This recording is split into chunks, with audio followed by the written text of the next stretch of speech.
तो D media times में एक बार पुनः आपका स्वागत है। श्री पुरुषोत्तम लाल शर्मा और श्रीमती नर्मदा शर्मा के सानिध्य में वैशाली नगर के हनुमान नगर स्थित सामुदायिक भवन में हो रही 9 दिवसीय श्री राम कथा के चतुर्थ दिवस पर कथावाचक पूज्य राजन जी महाराज श्री राम की बाल लीलाओं का प्रसंग सुना रहे हैं। पूज्य राजन जी महाराज ने कहा कि भगवान श्री राम का बाल चरित्र बहुत ही अनुपम है। यदि बच्चों को यदि बचपन से ही भगवान राम की कथा सुनाई जाए तो बच्चों में भगवान राम के जैसे ही संस्कार आएंगे। राजन जी महाराज ने आगे कहा कि बच्चों के नाम भगवान के नाम पर रखिए। जीवन के अंतिम समय में बच्चे को नाम से पुकारा जाए तो भी जुबान पर भगवान का नाम आना चाहिए, जिससे जीवन का उद्धार हो और भगवत की प्राप्ति हो जाए। दोस्तों, हम आपको एक बार पुनः बता दें कि वैशाली नगर के हनुमान नगर स्थित सामुदायिक भवन में प्रतिदिन दोपहर 3 बजे से शाम 7 बजे तक राम कथा हो रही है। आप परिवार के साथ कथा स्थल पर पहुंचे और पूज्य राजन जी महाराज के मधुर वचनों के साथ संगीत में श्री राम कथा का आनंद लें और अपने जीवन को कृतार्थ बनाएं। और हमारे चैनल डी मीडिया टाइम्स को सब्सक्राइब कर वीडियो को लाइक और शेयर करना ना भूलें। जय श्री राम। नीचे लोग एक बधाई गाए, तब तक दूसरा शुरू हो गए। धन्य भाग्य दशरथ कौशल्या, भय पूरन सब काम, अवध में प्रकट भये श्री राम, अवध में प्रकट भये श्री राम। सूर्य नारायण फिर लोग गहरे गया शुरू हो गया, इसको भी सुने। तब तक जाने का मूड हुआ, तब तक तीसरा गाने लगे लोग। गाने लगे, अरे दिन ही उगल जुरिया है रात, दिन ही उगल जुरिया है रात, चैत्र मास नवमी के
मुंह देखिए ना, कहिए सही कहिए।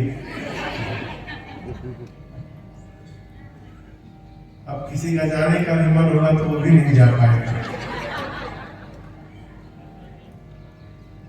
सूर्य नारायण ऊपर खड़े हैं, कहते बस एक गीत और सुनूंगा। तब तक ऐसा मन रम जाता, नहीं वंश मोर। खड़े बैठे एक बधाई को सुनने के लिए 2-3 घंटा सुनते रह गए।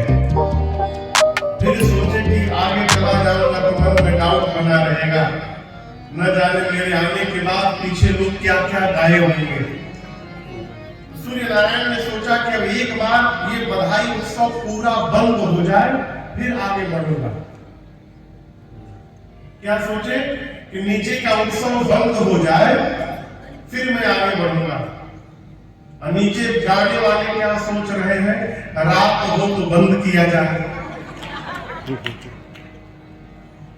रात्रि कब होगी, जब सूर्य नारायण जाएंगे। वो जाएंगे कब, जब बंद होगा। अब बंद कब होगा, जब रात्रि होगी। इसी चक्कर में गोस्वामी तुलसीदास जी कहते हैं, मेरे राम जी के अवतार लेने के बाद अवध में मास दिवस कर दिवस भाव,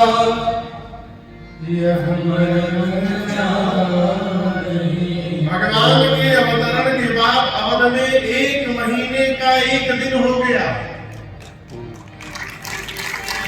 अर्थात 1 महीने तक दिन ही दिन बना रहा, सूर्य नारायण गए ही नहीं। किसी को पता क्यों नहीं चला हो, आनंद में मन ऐसा लगा हुआ है कि किसी को पता ही नहीं चला कि 1 महीने का दिन व्यतीत हो गया। देखिए, मन रम जाए ना तो समय का पता नहीं चलता। कथा में ही 3-4 घंटे कैसे बीत जाते हैं पता नहीं चलता। वो तो घड़ी देखने के बाद बंद करना पड़ता है। और जिसका मन कथा में नहीं लगता वो हर 5 मिनट बाद देखता है, अभी तो 5 भी नहीं बजा, बहुत बिठाएंगे महाराज। तो परेशान हर 5 मिनट में घड़ी देखेगा। मन लग जाए तो समय रुक जाता है। सूर्य नारायण 1 महीने तक भगवान के उत्सव का दर्शन करते रहे और उसके बाद दिन मानी चले करत गुणगान, दिन मानी चले करत गुणगान, यस आहो नहीं जाना, आहो नहीं जाना, देखी तो सब सुगम निगारा, देखी तो सुगम निगारा, चले भवन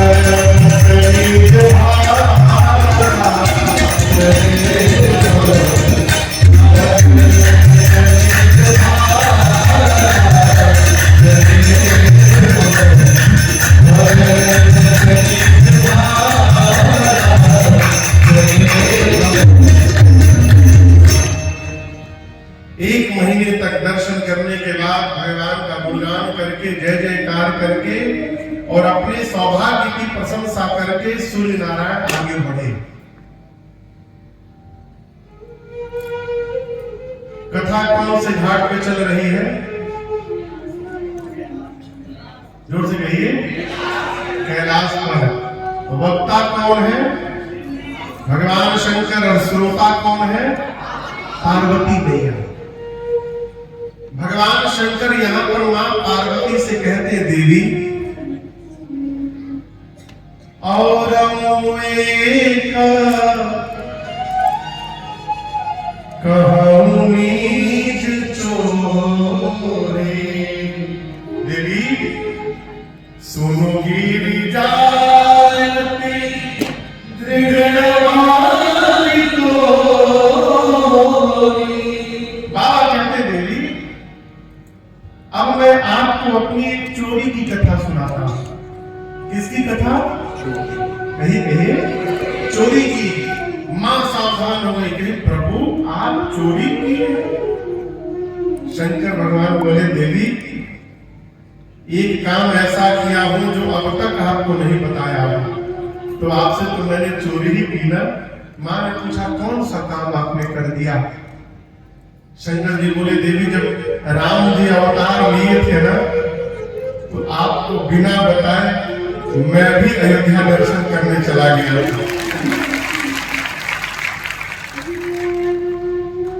मां बोली, अकेले चले गए हमको छोड़ के? शंकर जी बोले अकेले नहीं गया था, दुकेले गया था मैं। माँ बोली मेरे रहते कौन चला गया आपके साथ? शंकर जी बोले मेरे साथ नहीं गए थे, उनके साथ मैं गया था।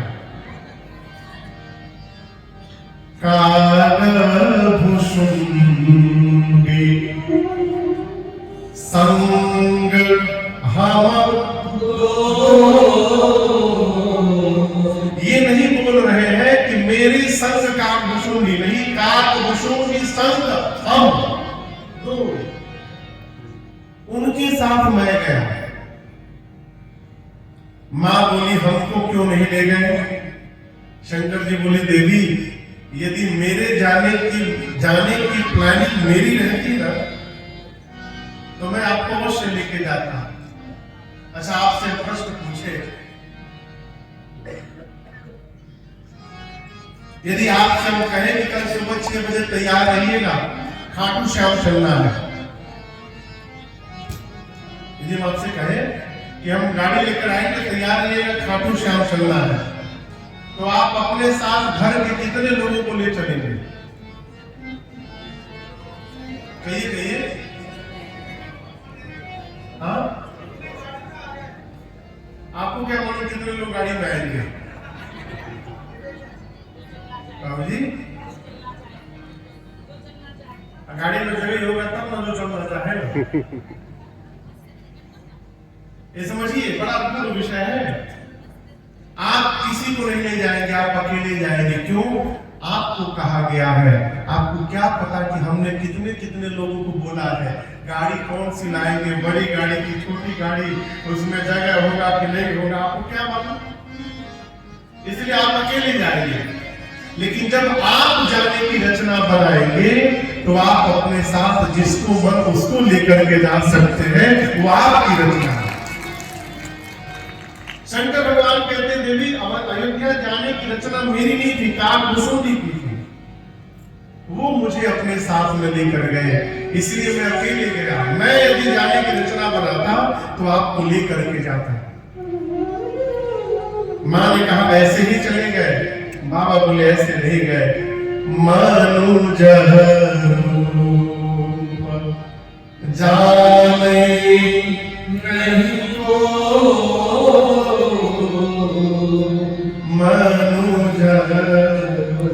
बाबा बोले हम लोग मनुष्य के रूप में गए वहां पर, और देवी जाने के बाद जो अनुभव हुआ, जो आनंद नहीं, जो परमानंद की प्राप्ति हुई है, मैं उसको बता नहीं सकता हूँ। परमानंद प्रेम सुख भूले बीती न फिरहि मगन मन भूले। देखिए आनंद आने का सबसे पहला लक्षण है क्या? लज्जा समाप्त हो जाती है। जब तक लज्जा शर्म बनी हुई है इसका मतलब आनंद नहीं चढ़ा है। आनंद जब एक बार कहे जाए जीवन में तो कौन आगे है कौन पीछे है, घर के भीतर है बाहर है, सब समाप्त। भगवान शंकर कहते हैं अयोध्या जाने के साथ ही हम लोग परमानंद से भर गए और अयोध्या की गलियों में घूमने लगे। और मैंने दिन उस समय देखा था महाराज के द्वार पर जो आया और जिसने महाराज से जो मांगा महाराज ने उसको वही प्रदान किया। गज रथ तुरग हेम गो हीरा दीन्हे नृप नाना विधि चीरा। जिसने गौ मांगा उसे गौ दिया, जिसने वस्त्र मांगा वस्त्र दिया, जिसने रथ मांगा रथ दिया, हाथी घोड़ा मांगा हाथी घोड़ा दिया। ऐसे दिया महाराज ने कि मांगने वाले संतुष्ट हो गए। मन संतोष से सभविक जहाँ तह दे असीस सकल तनय चिरजीव हो तुलसीदास के। बोले भगवान ने महाराज से कहा महाराज इनके अनेक नाम है, आप एक नाम कहा तो अनेक नामों में से मैं एक नाम आपको बताता हूं। सबसे पहले महाराज दशरथ जी की गोद में राम जी बैठे थे।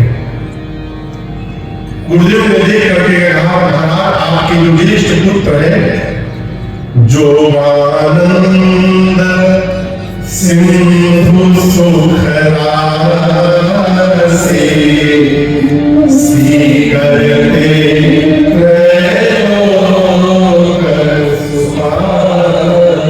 ये आपके जो ज्येष्ठ पुत्र है महाराज, ये आनंद के समुद्र है। राम जी क्या है? कहिए कहिए, आनंद के समुद्र है। इस गिलास में पानी है, क्या है? पानी। इस गिलास से दूध मिल सकता है क्या? पूछ रहा हूं, कहिए कौन हाँ बोल रहा है? इस गिलास में पानी भरा है, इससे दूध निकल सकता है क्या? क्या निकलेगा? पानी। भगवान आनंद के समुद्र है, तो भगवान किसी को दुख कैसे दे सकते हैं? वहां तो केवल आनंद भरा हुआ।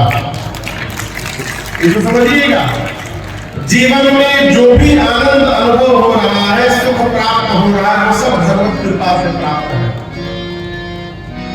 और तनिक भी यदि दुख मिल रहा है तो वो हमारे अपने कर्म का परिणाम है, वो भगवान देने वाले नहीं है। जीव करता क्या? ठीक उल्टा करेगा। लड़का एग्जाम में 99% नंबर लाके पास हो गया, बाबूजी मिठाई का डब्बा लेके जितनी रिश्तेदारी है सब जगह घूम देंगे।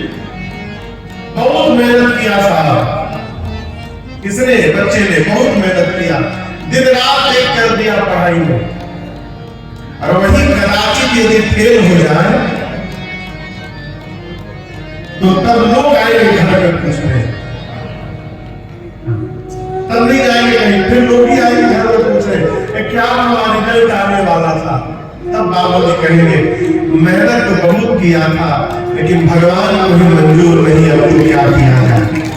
अरे 99% आया तो एक बार भी तुम नहीं कहे कि भगवत कृपा से पास हो गया, अब फेल हो गया तो भगवान को मंजूर नहीं। जीवन में जो सुख है वो भगवान की कृपा है। बोले भगवान कहते हैं ये आनंद के समुद्र है, सुख के भंडार है, तिनके से लेकर त्रैलोक्य तक की सुंदर व्यवस्था करने वाले हैं। देखिए भगवान ही सबका व्यवस्था करते हैं।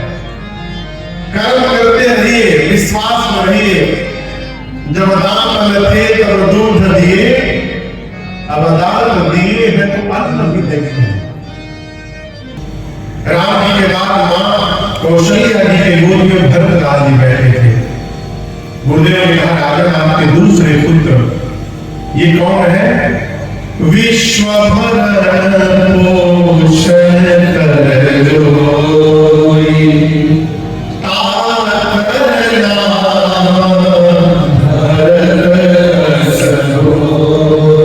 जो पूरे विश्व का भरण पोषण करेंगे महाराज, इसलिए इनका नाम आज के बाद भरत होगा। भरत जी भरण पोषण करते हैं कहां सबका है? देखिए भरत जी को बार बार कहा गया है मानस में कि राम प्रेम ही भरत जी के रूप में अवतार लिया है।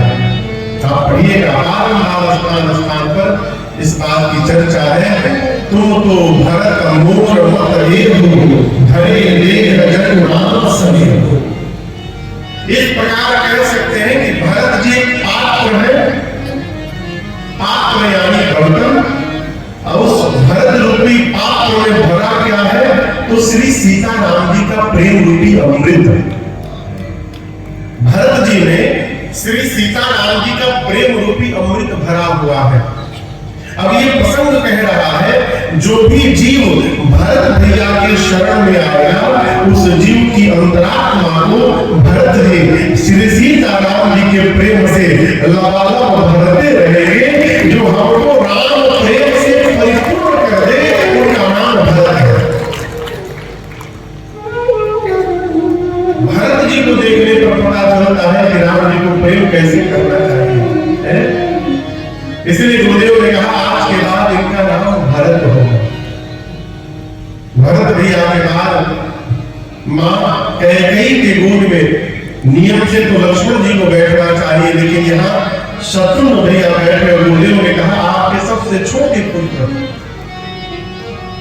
जाके सुमिरते रिपुनासा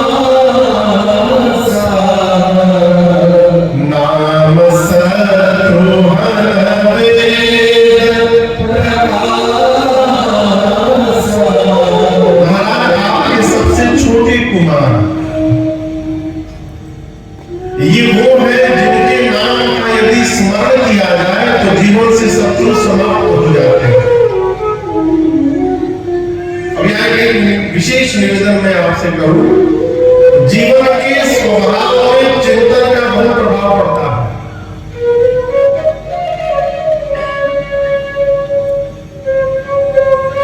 इसका क्या मतलब हो रहा है? जिस प्रकार के व्यक्तित्व का हम चिंतन करेंगे उस व्यक्तित्व का भाव स्वभाव हमारे स्वभाव में दिखाई देने लगता है। आप इसको प्रैक्टिकल करके देखिएगा। एक वर्षों तक आप साधु की चिंता करिए, आपके जीवन में साधुता उतर जाएगी। एक वर्षों तक आप दुष्ट की चर्चा करिए, चिंतन करिए, आप भी वैसे बन जाएंगे। गुरुदेव कहते हैं आपके सबसे छोटे पुत्र के नाम का जो स्मरण करेगा उसके शत्रु समाप्त हो जाएंगे। कैसे समाप्त हो जाएंगे?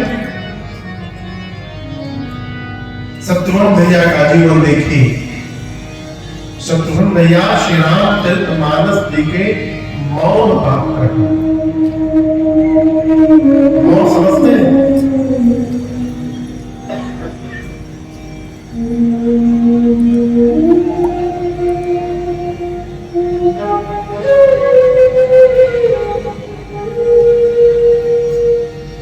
मौन समझते हैं?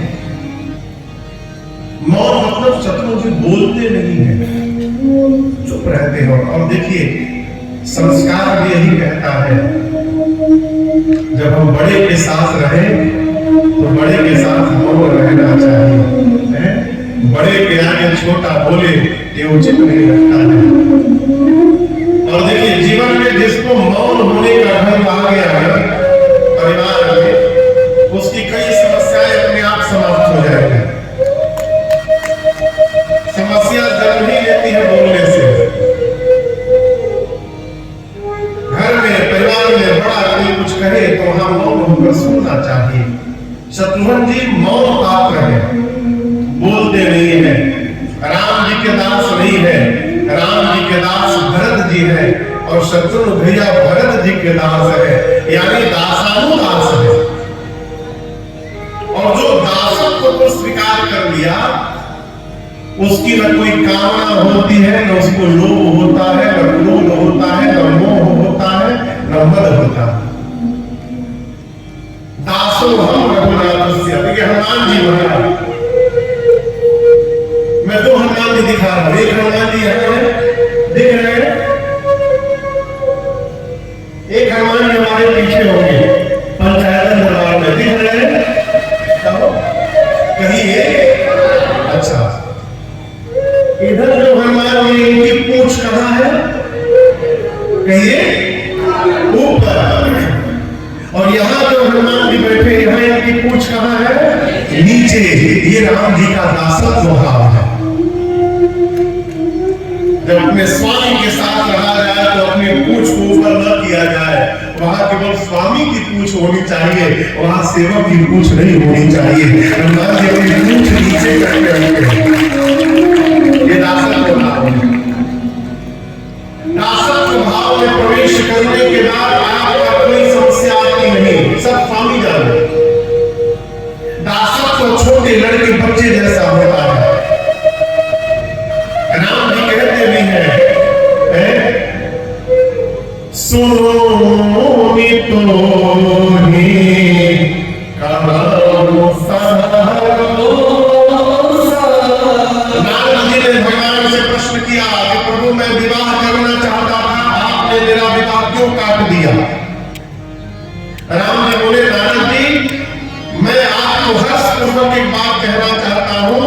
जो मनुष्य जो जीव संसार के समस्त आशाओं का त्याग करके और केवल मेरे भरोसे हो जाता है, उस जीव की मैं